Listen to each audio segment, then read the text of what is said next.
అబ్బబ్బబ్బబ్బబ్బబ్బా! లేగలు లేగలు కొట్లాడి తల్లులకు పంచాది పెట్టినట్టు ఇగ ఇది ఈ నోట, ఆ నోట అనుకుంటున్న ముచ్చట. కానీ ఆఖరికొస్తరకల్లా ఇయాల పెద్ద మనుషులే పంచాది పెట్టుకొని, ఇయాల చిన్న పోరగాళ్ళతోని బుద్ధి తెప్పించుకునే కాలం వచ్చిందిలా. ఈ కాలం సల్లగుండా మరి ఈ లీడర్ల పనితనమా? లేకపోతే ఈ వ్యవస్థల మార్పా? ఏంది ఈ రాజకీయము? ఇంత చిల్లర రాజకీయం చేసుకుంటుర్రు. ఏంది ఏం కథ అని ముక్కున ఏలేసుకుంటుర్రు తెలంగాణ జనాలు.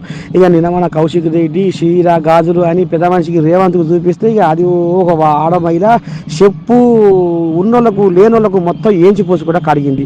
ఇక ఆఖరికొస్తరకల్లా ఇటు కాంగ్రెస్ అనుచరులు ఆహా ఇదా అదా అని ఇక ఇటు అటు అటు ఇటు ఇటు అటు కాంగ్రెస్ కార్యకర్తలు, బీఆర్ఎస్ కార్యకర్తలు ఇక ఈ పంచాది ఇంకో పంచాది మోపైంది. మూడో పంచాది ఆర్కేపూడి గాంధీ సల్లగుండా ఆర్కేపూడి గాంధీ అనుచరులు కొంతమంది, ఇక కౌశిక్ రెడ్డి అనుచరులు కొంతమంది, ఈయనని ఆయనని ఈయనని ఆఖరికొస్తరకల్లా కౌశిక్ రెడ్డి ఇంటి మీద కోడిగుడ్ల దాడి, టమాటా దాడి, రాళ్ల దాడి, మందు మజాలపై గందరగోళం అవుతుందిలా.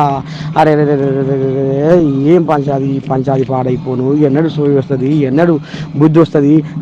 ఇంతకాలం గెలిపిస్తే మేము ఓట్లేసి మిమ్మల్ని గద్దెనెక్కిస్తే షెడ్డో పడ్డో జనాల కోసం ఆలోచించుర్రి, సమాజ సేవ చేయాలంటే ఈ రకంగా వాళ్ళకు వాళ్ళే తీట పంచాయతీలు కొనుక్కొని తీట పంచాయతీలు పెట్టుకొని సత్యనాశి అయ్యి ఇవాళ జనాలకు కూడా రుద్దుతుర్రు. ఇవాళ జనాల బాగోగులు పట్టించుకుంటలేరు. ఏం రాజకీయం చేస్తుర్రు ఏంది ఏం కథ అని పాపం ఇంతోడు అంతోడు మూలకున్న ముసలమ్మ కూడా కసిరిచ్చి ఇసిరిస్తుర్రులా ఈ నాయకులను. ఈ శేర్లింగంపల్లి కాన్స్టిట్యూన్సీ ప్రజలు నన్ను 3 సార్లు ఆశీర్వదించారు. వీడు నన్ను బతకడానికి వచ్చాను. నువ్వు కరీంనగర్ నుంచి హైదరాబాద్ దేనికి వచ్చారా? ఈ విల్లాస్లో దేనికి ఉంటున్నావురా? బతకడానికి వచ్చావా? శాసనసభ్యుడు కాకముందు వచ్చావా?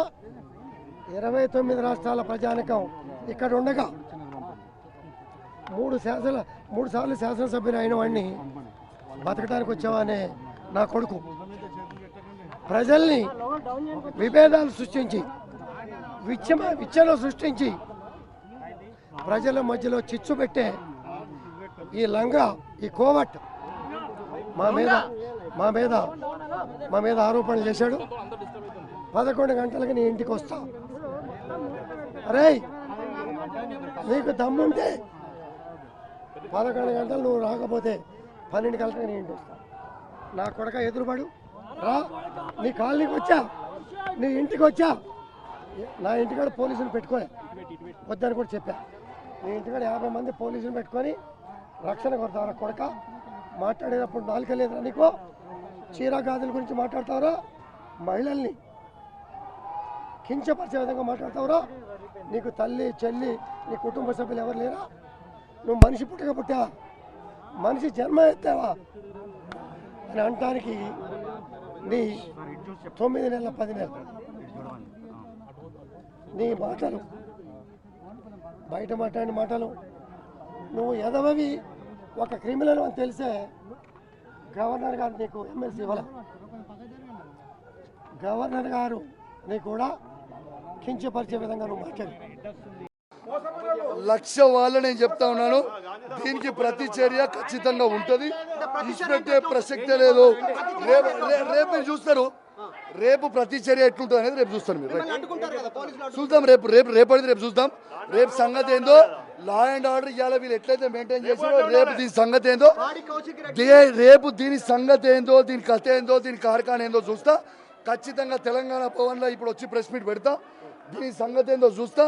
ఇచ్చిపెట్టే ప్రసక్తే లేదు. బీఆర్ఎస్ పార్టీ కార్యకర్తలు అందరినీ నేను కోరుతా ఉన్నాను. ఇవాళ నన్ను హత్య చేసే ప్రయత్నం చేసింది. మీరు కేసీఆర్ గారి అభిమానులు ఉంటే మొత్తము బీఆర్ఎస్ పార్టీ కార్యకర్తలు అందరూ కూడా రేపు 11 గంటలకి మనందరం కూడా గాంధీ ఇంటికి పోవాల్సిన అవసరం ఉన్నది. ఖచ్చితంగా పెద్ద ఎత్తున తరలి రావాలని నేను దయచేసి రిక్వెస్ట్ చేస్తూ ఉన్నాను. ఎందుకంటే రేపు ఎట్లుంటుందో, రేపు ఏముంటుందో అనేది కూడా నేను కూడా చూస్తా. దీని సంగతి ఏందో చూస్తా. మీరేదో దాడి చేస్తే ఇలా భయపడి పోలేవాడు.